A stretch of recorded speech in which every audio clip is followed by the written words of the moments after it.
call the meeting to order.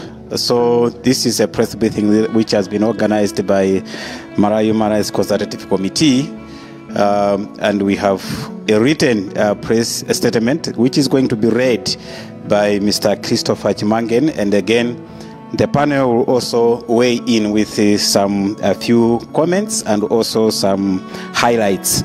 My name is Clement Mako, and I'm going to be the moderator of this press briefing. But on the panel we have Mr. Fryson Chozi, and again we have Mr. Robert Mkwezalamba, who is the chairperson of Human Rights Consultative Committee, and then we have Mr. Christopher Chimangen, and then I have Mr. Lukere, who has just given us an opening prayer. I now hand over to the chairperson for a few remarks before Mr. Chimangen read for us the whole press statement. Thank you. Thank you very much, Clement. I would like to thank you, members of the press, for making it here Saturday, but you have managed to be here on time.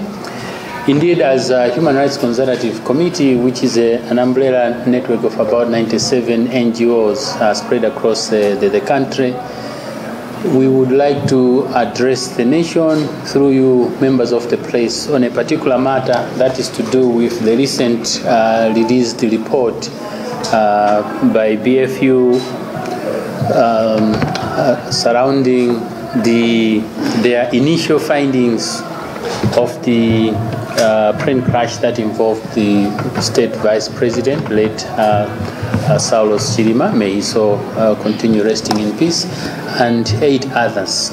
So we would like, as the HRCC, to communicate and make various appeals to duty bearers and members of the press, as well as the nation at large, and then we will be able to take further questions based on your understanding of our submissions. So as it has been put, the details have been contained in our statement, and I would like to invite Comrade Chris Chimangeni to take us through the statement, and thereafter we'll make some additions.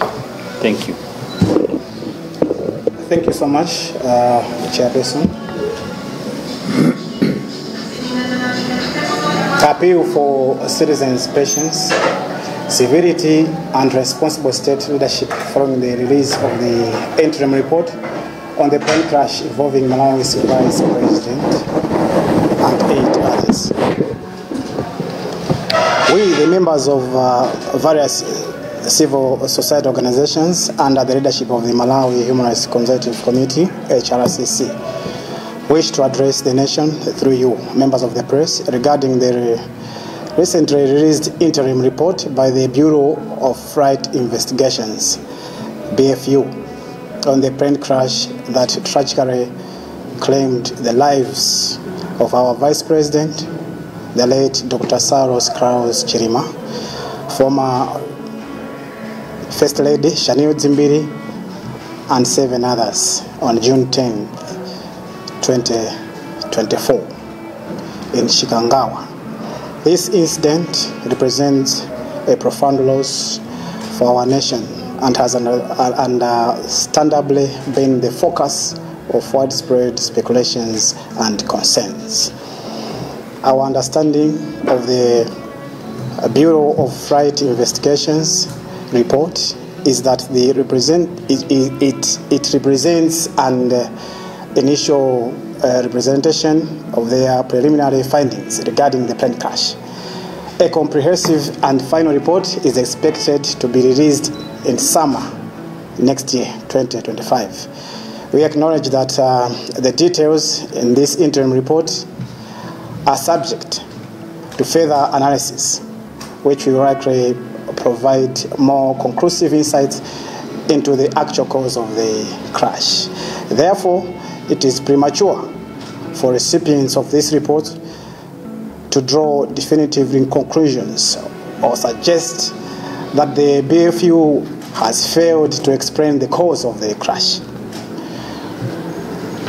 Any such statements are purely speculative and risk causing unnecessary alarm and panic among the public. As civil society organizations, we have observed that with great concern the politicization of this tragic loss, including the various accusations and suspicions directed at individuals and the government, particularly towards the president. Some have even suggested that the crash might have been the cause of foul play. We commend the President's decision to seek support from international partners such as the United States and to initiate an independent investigation by the Federal Bureau of Aircraft Accident Investigation from Germany, the country where the aircraft was manufactured. The BFU has been entrusted with the responsibility of thoroughly investigating the cause of the incident and making recommendations to prevent such tragic in the future.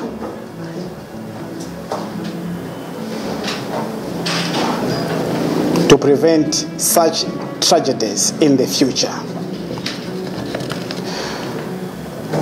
We note with appreciation that the BFU has already issued 2 recommendations to the government of Malawi while continuing the in-depth analysis of the crash. While we urge for patience and prompt action from the government in addressing the initial recommendations provided by the BFU, it is evident from the report that the plane carrying the Vice President had significant issues that posed a clear risk to passenger safety. These revelations effectively dispel any theories of foul play unless the final report suggests otherwise. The findings highlight several critical concerns regarding our nation's ability to maintain and service such essential aircraft.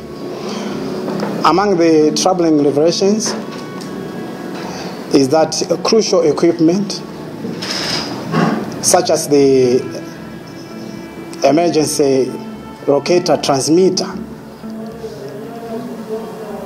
had a battery that was depleted 20 years ago, and there was no black box on the flight. Although the report indicates that these items were not mandatory for the military aircraft, we firmly believe that their presence would have been instrumental in the ongoing investigation. These findings compel us as a nation to engage in a thorough introspections and reassessment of our aviation safety standards. It is concerning to learn that the aircraft involved in this crash had previously been used to transport high-profile dignitaries, including President Emmerson Mnangagwa of Zimbabwe, the President of Ireland, and President Lazarus Chakwera. The failure to address the identified defects not only jeopardized the lives of these leaders, but also significantly risked the reputation of Malawi.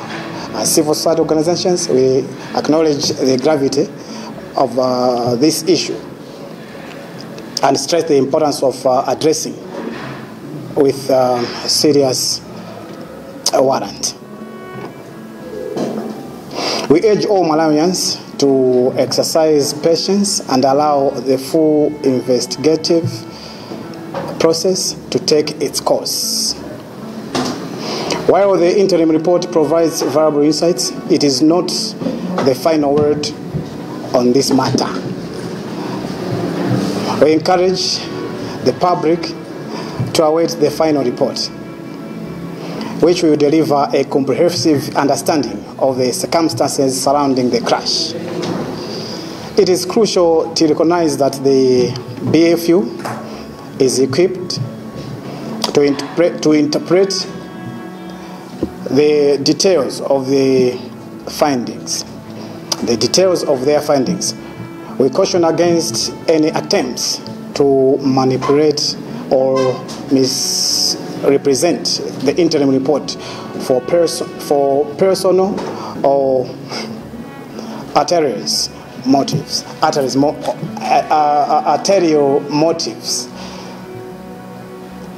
as this could further upset the public and exacerbate the grief of the bereaved families.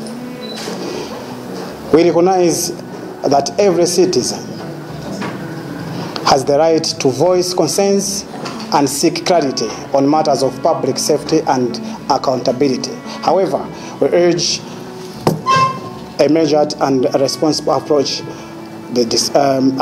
when discussing this sensitive issue.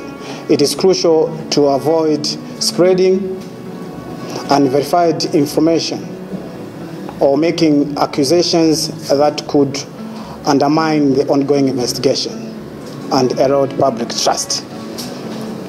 We call on government to demonstrate leadership by addressing the critical concerns raised by the public in a professional and transparent manner. This will help ensure that the interim report is interpreted correctly and that public discourse remain constructive and informed. As civil society, we remain unwavering in our commitment to advocating for higher standard, the highest standard of transparency, accountability, and safety for all Malawians.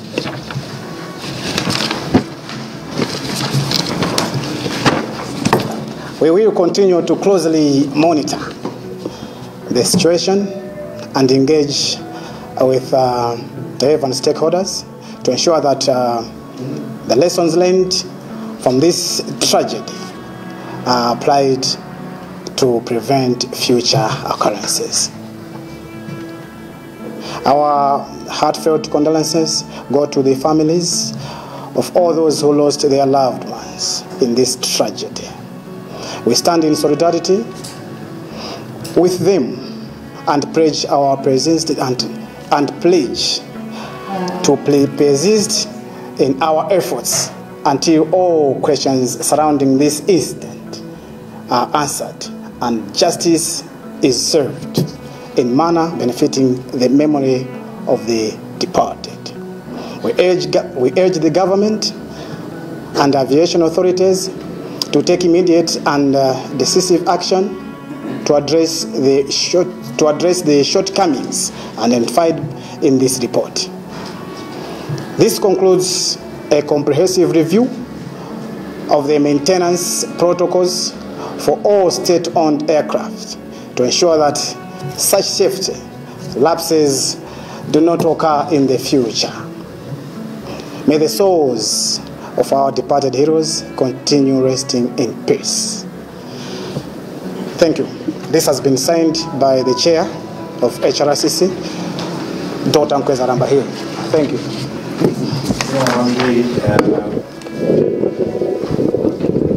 Mr. Chimangeni chifukwa chotiwerengera mchizungu pa nthawi ino ndapase bambo Fryson Chodzi kuti angotitanthauzira mchichewa poti Malawi kunonso ambiri timakhala mbali za kumudzi komanso chizungu chimakhanga kuti chimakutivutirapo ndi timvenso mchichewa mwachidule kuchokera kwa bambo Fryson Chodzi. Zomwe kwambiri acheya komanso makuwa amene mukuyendetsa mambowo komanso anzathu ogwira ntchito ku manyumba olutsa mawu ndi Amalawi onse amene mukutimvera tsiku la lero.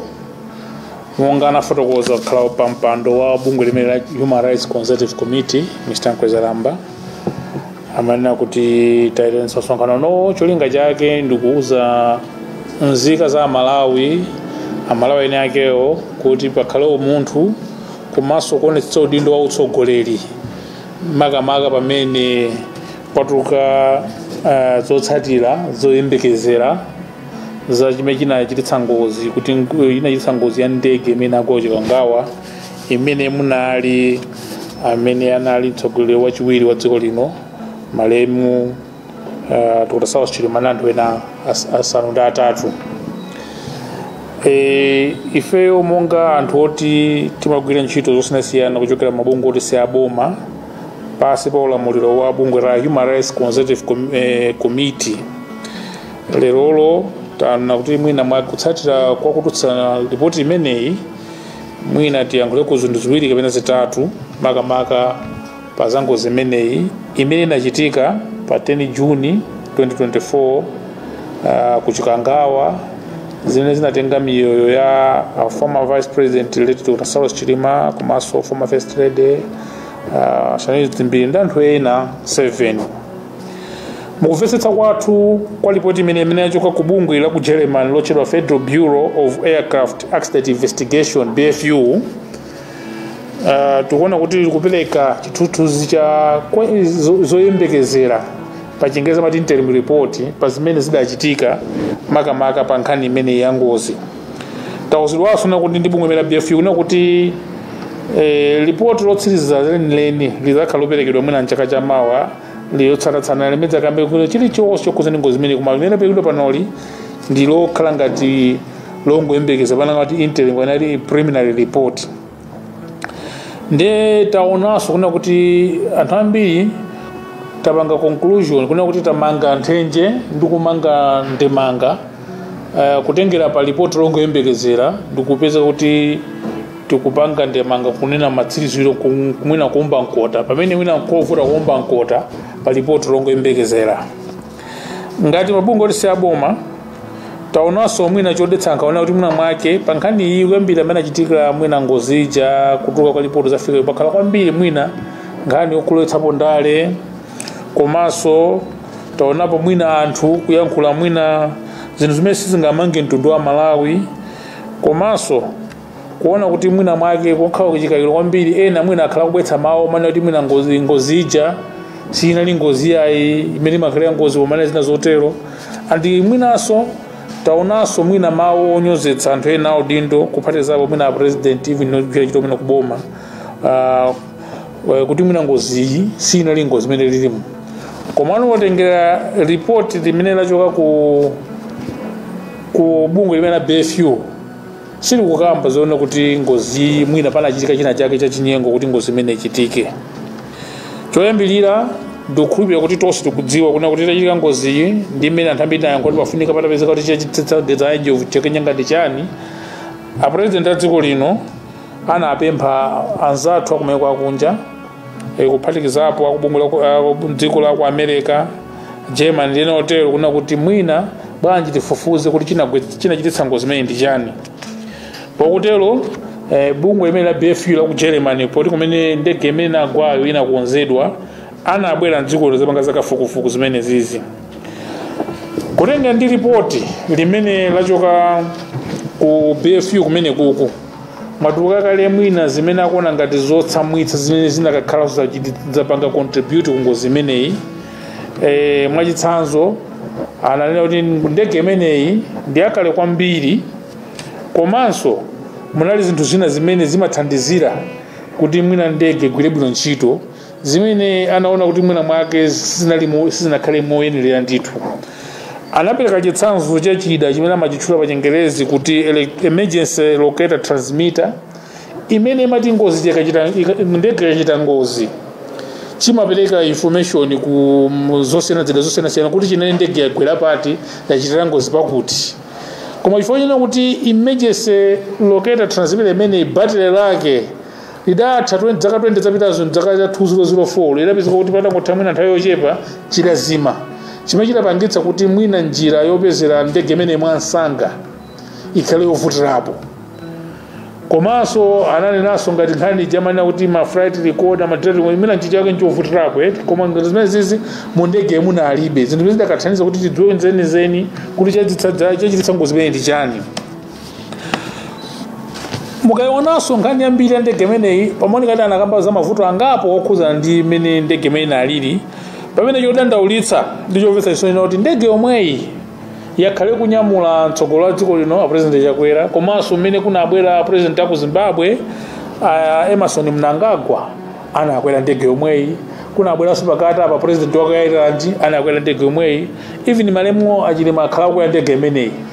Kusiyana kuti zidakatochitika munthu aliyense andi mwina zidakazo tovuta adakhala mwachitsanzo zachitika kuli president wa dziko lakunja chidakhala chinthu choopsa kwambiri. Ndi zimene zizi ziwena kuti zilipatse chilimbikitso zilipatse matumazi kuna kuti zinakhala bwanji ndi mmene timasamalira ndege zathu. Komano ngati mabungwe oti saboma tikuvomereza kuti ngozi imeneyi inabweretsa mwina anthumazi kwambiri wambiri mafunso ambiri, komanso yabweretsa mwina kuna kuti kodi anthu anetu zinthu zimayenda bwanji. Komano angakhale mafunso ambiri mwina ena tikukanika kuyankha, tikukhulupirira kuti mwina ngati a Malawi choyambirira tione kuti kodi mmene abwera ripoti ilili boma lipangapo chani, komanso tiyang'ananso umunthu kuti ngati ripoti ina kuti sinachitike ngozi nanga ifeyo ngati a Malawi tivomereza bwanji kupita chitsogolo. Tikuzoa mafunso ambiri alipo ambiri, komano mwina timayenera kuvomereza kuti amene amafufuza ripoti imene lili ndi anzathu ochokera ku dziko la Germany, ndipo ndani yake amene akugwirizana ndi amene akonza ndegeyo ndi mwina pamakhala zinthu zingapo zimene zimachitika, kunena kuti mwina popereka ripoti amananso kuti tikapereka ripoti ili likhale litokhulupirika, sitikukhulupirira kuti angapanga zachinyengo kupereka ripoti kutenga kuti mwina zimakhalanso impact kwambiri pa ntchito yokonza ndegezo. Ndikuyenera ndithu kuti a Malawi tonse tizindikire kunena kuti tingakhale tili ndi udindo umenewu tiyenanso kupanga udindo umenewu kupanga amati ngati tili ndi mphamvu yoyankhulawo pa nkhani imeneyi, komanso tili ndi udindo oluzanitsa tonse a Malawi ndi kupita chitsogolo. Chifukwa mukaona angakhale kuti tonse tili ndi dindo lolankhula pazolankhula zandunso zikhale kuti wani zikumanga dziko komanso zopereka chilimbikitso kuti kupeza chitini chithunzi imene yakhala chochitika pa nkhani imene ya ngozi. Ndi chifukwa chake ife tikupempha boma kuti lionetse utsogoleri, komanso mmene bwera ripoti imene ma recommendations amene atuluke komanso likadzatuka ripoti lomalizira adzaonetse kuti zimene zili mmene momwe zapangidwa implement. Chifukwa mukaona mwina iyi yachitika ngozi iyi itokhala ngati kuti pa Chingereza amati wake up call pa mmene zimayendetsa zinthu zathu za safety zina zotero. Tikudziwa panopa pa nyanja ya dziko la Malawi pali sitima yakhala zaka zambirimbiri, andi mwinanso tiulikira kuti kazachita ngozi tidzayambenso kudzana zala. Ndi zinthu zimene boma lidakatenga nthenje kuti likonze zimene apanga recommend ochokera ku BF yuko. Ifeyo ngati mabungwe tisaboma tikufunitsitsa kuna kuti dziko ngati la Malawi pa nkhani na zamtengatenga ndi mtokoma lizipereka ntchito zodalirika kwambiri, chifukwa kuti mmene zikuonekera pa ngozi imene ndege tinadalira kwambiri ngati dziko. Chifukwa mukayang'ana battery linapeza kuti linapanga expire 2004 kufika lero 20 years. I think pena pake tinadalira ngati dziko kuti zinthu zifike poterepa. Chifukwa chake mwina lero tuna kuti mmene abwera ripoti ili likhale ngati chikumbumtima kwa ife tonse a Malawi kuti pali zinthu zimene tikuyang'ana kukonza ife ngati anthu komanso ngati boma lina kukonzapo pamene tikudikira chenicheni chimene chidzatuluke mu ripoti lotsirizira. Tikafika apo tikupepesabe ndithu kupitiza kunena kuti ndithu mizimu ya abale athu asandanayi kupatiza pa vice president athu ndena otero amene anafa pa ngozi pa 10 Juni ku Chikangawa ipitire kusa mumtendere, ndipo Mulungu apitirize kuakuta mabanja awo amene mpaka na lero ndine sefe sitimamvetsa zinakhala bwanji. Ndi chinthu chovuta kwambiri kuti mwina tonse timvetsetse pena timayenda kungonena kuti ayi mwina akudziwa ndo akumwambayo zikomo kwambiri.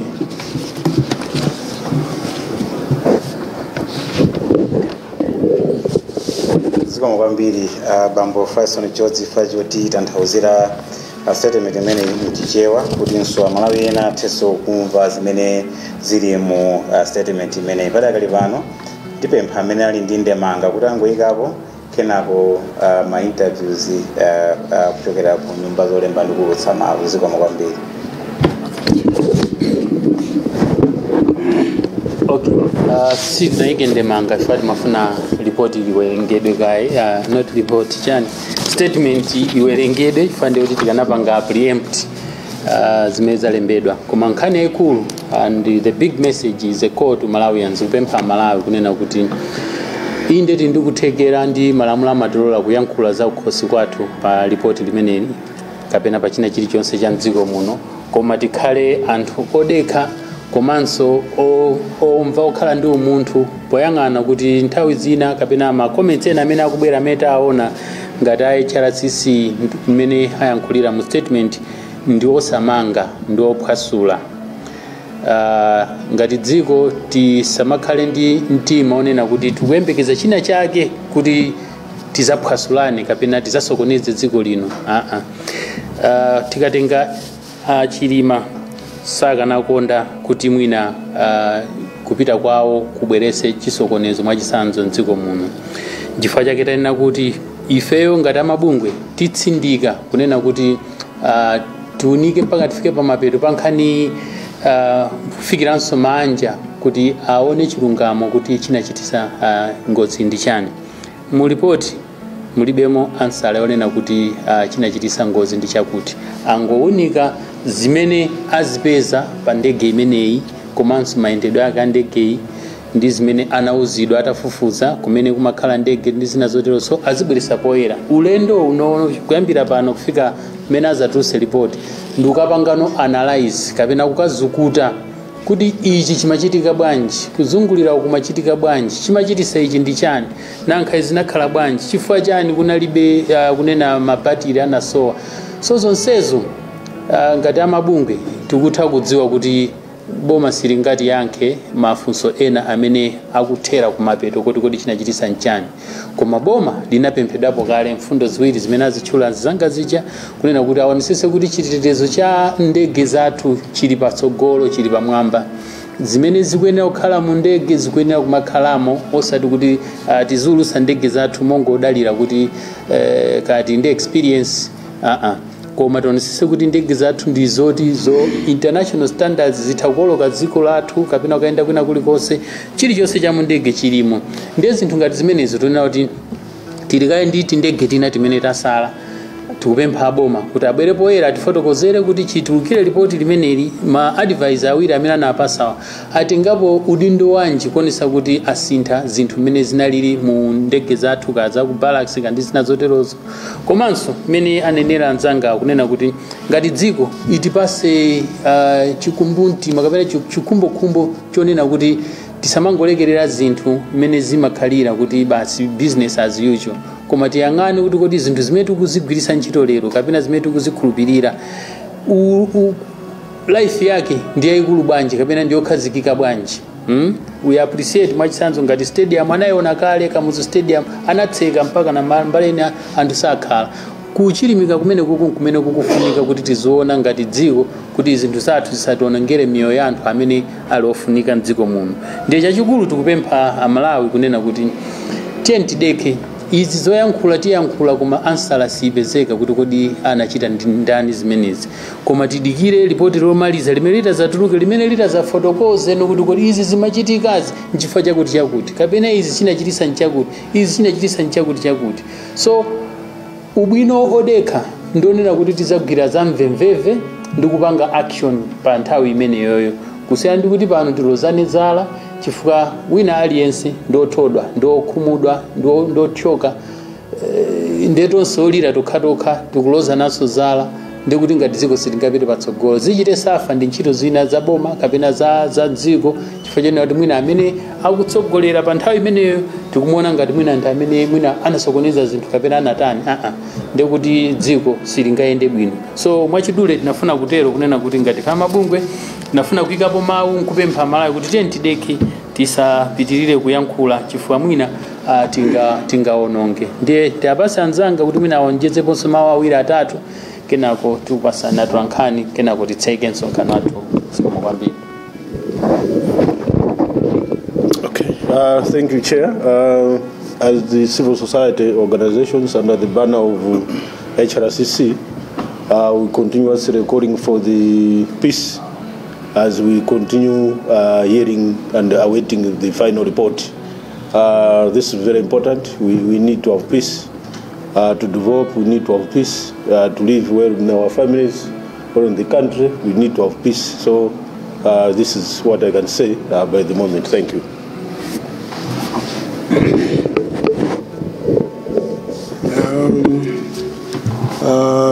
Papa Mpando komanso atolankhani onse ineyo makamaka ndimafuna nene kuti ripoti ili la mkupamame preliminary latithandiza kwambiri chifukwa ngakhale sidatuluke ripoti la kumapeto panopo tamba kale kuona kuti kodi ngati dziko mofoka mwathu ndi muti tili mwambiri mofoka mwachitsanzo ndizomvetsa chisoni kumamva kuti batire lidatha 2004 kukanika panga lipress batire izizi zitiuze kuti kodi ndi zinthu ziti zimene tikuzilekerera zofunikira kwambiri mdziko muno. Tiliso padiwa loti tsiku nakenso tikhoza kudzakhala pa mavuto mwina akulunso makamaka mwina pa maulendo athu apamadzi. Zipangizo zathu zimene zimayenda pa mitunda italiitali ya pamadzi zambiri nzakalekale aboma akhaleso ndi chidwi agalamuke ndikuyamba kuyang'ana kuti kodi maulendo athu apamadzi tikuwayang'ana bwanji chifukwa akapanda kukhala nawo chidwi akapanda kuchita machawi ndikuwayang'ana momveka bwino lomwe kudzapezeka kuti tsiku linanso tikukamba ngozi yayikulu imene idzatigwere pamadzi imene idzakhale yovuta kwambiri. Komanso ndimafuna nditengerepo mwayi kunena kuti inde namalira samugwira pakamwa sungampuye pakamwa namalira chifukwa makhota kumva kuwawa komabe tiyeni tiyese mnyengo iyi kukamba zinthu zoti zitha kutimangirira komanso zitha kuwapangitsa atsogoleri kumadzitsutsa pamene achita molakwika kuti azindikire kuti ngati Amalawi tili ndi maso amene tikuwadalira iwowo kuti kumapeto kwa nkhani atipatsa chindunji chosaonjezera kapenanso kuchotsera malingana ndi zotsatira zimene zikhale zikubwera zokhudzana ndi mmene ngozi idachitira. Monga anenera mzanga onse ifeyo tidakalira nawo mabanja amene analuza anthu awo ndife okhudzidwanso ngati Amalawi chifukwa anthuwa onse amene adapita amatumikira dziko la Malawi. Mwachitsanzo tiyang'ana amene amayendetsa ndege aja tili ndi mapiloti ochepa kunoko kupanga train mapiloti ndi ntchito tidaluza mapiloti atatu. Tikakamba wachiwiri kwa mtsogoleri wa dziko lino tidaluza upangiri wapadera umene ndi munthu aliyense tidazindikira kuti munthuyo anali munthu wa mtengo wapatali komano tosefe ngati dziko tinaluza. Ndilekeze pomwepo ndibweze kwa chair zikomo kwambiri.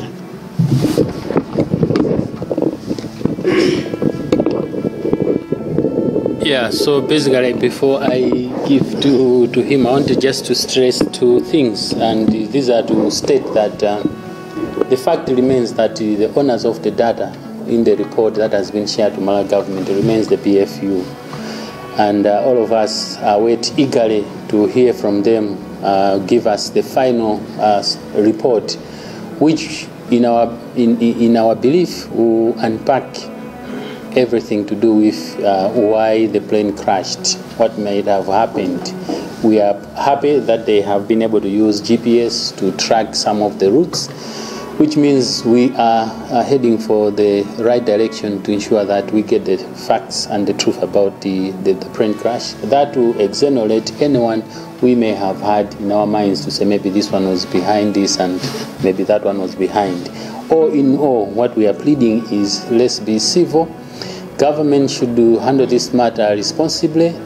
If there is any information that it has to share at the moment or in line with the report, we are appealing to it to share it openly in the spirit of transparency and ensure that they are not holding back any information or criticism whatsoever. But we need to be, as citizens, we need to be responsible for information that we are sharing and posting on social media regarding our conclusions of the report, because as we speak, the cause of the crash has not been established.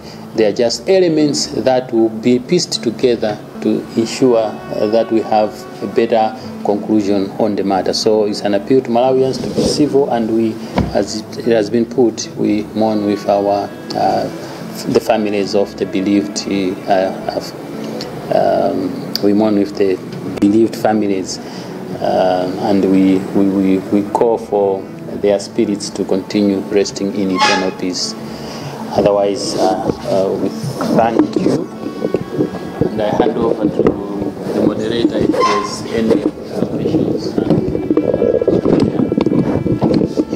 Thank you so much, Chair, and all the panelists to this press briefing. All right, thank you so much to all the media that showed up to this press briefing. We trust that whatever civil society has cannot get to the people unless we go through the media, because the media is generally a fourth arm of government, even in developed countries.